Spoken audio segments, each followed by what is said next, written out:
everybody, and welcome back to my channel. So today I want to do a bit of a marker artwork in my sketchbook here. Now this is my previous marker artwork in my sketchbook, and now today I think we are going to do a one-page illustration. So it's going to be square, and yeah, this one's going to be really fun. So let's just get straight into it.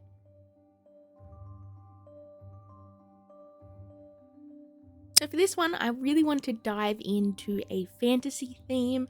I feel like I want to draw like a castle scene. So there's going to be like a castle with like the castle grounds, maybe some plants, but also a dragon. And my idea is to have this dragon just like casually sleeping on the ground by this castle.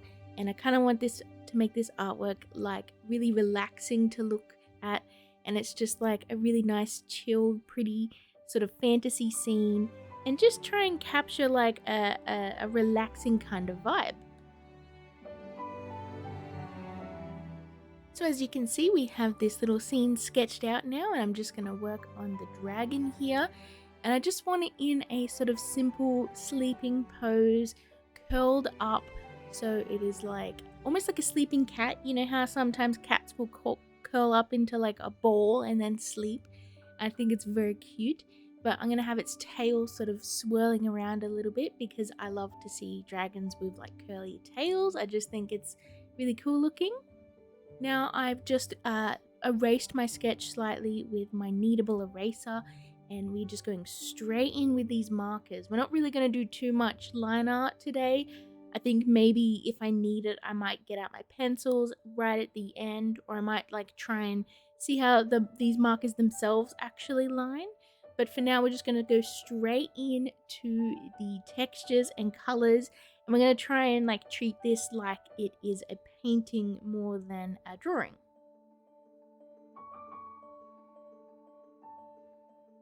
So the technique for getting this sort of cobblestone effect for this castle, it actually took quite a while, and that's why I sped it up as much as I did, because I just like took out a lot of earthy kind of tones, but also warm tones, and I just did lots of speckles all over the areas where the castle is. And I used a lot of browns, but also I used some sort of dusty yellow kind of colors, and also soft orange colors, and also some grays as well, just so it's not too like really warm.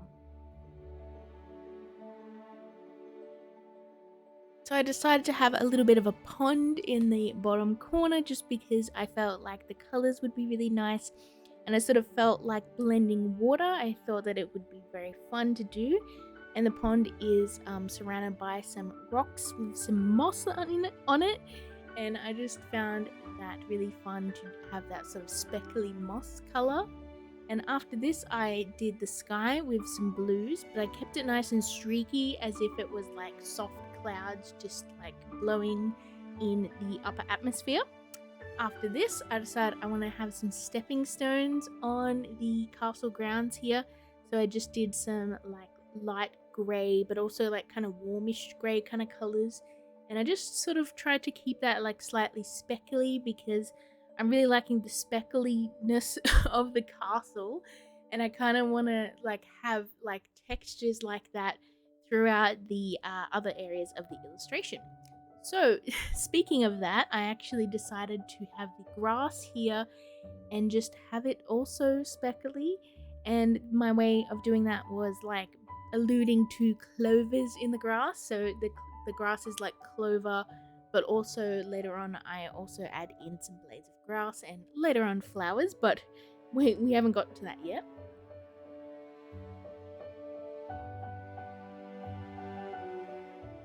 Now once I got to this part of the illustration, I really felt like I needed to refine a lot of these details and just solidify it a little bit, because we have nice textures and colors, but I just felt like the castle wasn't like forming as well as it could, and it would benefit from a little bit of line art. Now I kept the line art very light and soft, and I also had it like broken in a lot of areas so that it felt quite painterly and textural, and I think that that really helps with the art style. after this, I worked on some colors for the stained glass window in the top level of the castle. And now I'm going in for the trees. Now I felt like I really needed these trees because I just felt that the sky was a little bit bland, and I didn't want to like blend it like like clouds or anything. I felt like I wanted to have something closer to the midground.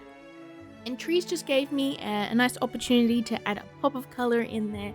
And I decided with some warm reds and soft oranges for those leaves.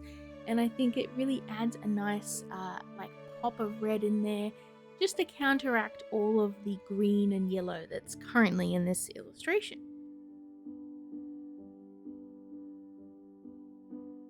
So I decided to have a little road here in just the area that you can see underneath that bridge.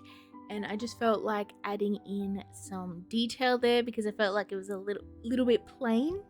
And after this, it's finally time to get into the dragon. I kind of left the dragon last because I really wanted to have a nice sort of scene for this guy.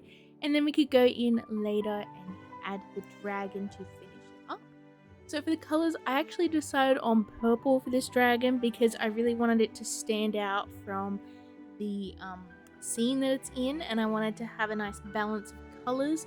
And since purple is nowhere else in this illustration other than subtle undertones on the castle and the wooden areas like the door, I think that it would stand out really nicely and look nice and vibrant.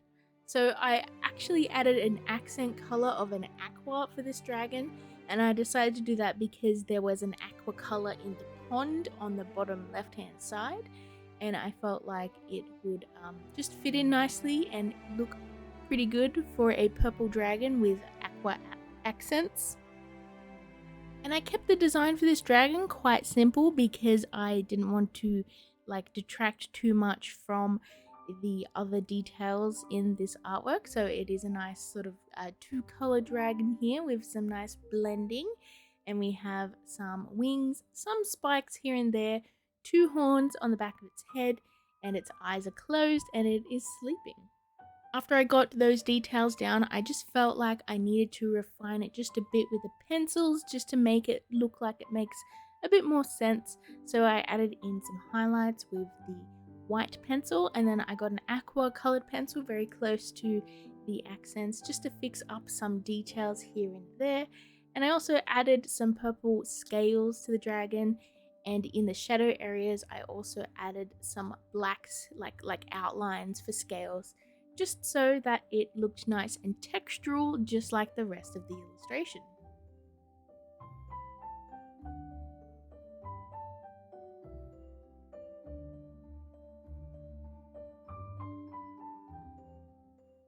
So anyways, here is the results for this artwork, and honestly I really love this one. I just feel like the colors just worked really nicely together, and I really did I feel like I did sort of reach that like relaxing vibe that I was trying to achieve. And I think the dragon looks pretty cute too. Maybe it's protecting this castle since it seems so happy to be there. Anyways, thank you guys so much for watching. I hope you enjoyed this video. Please let me know in the comments below what you think of my artwork and what you would like to see in the future as well. Hope you are having a fantastic day. Please stay safe out there. I love you all, and hopefully I'll see you in my next video. Bye everyone.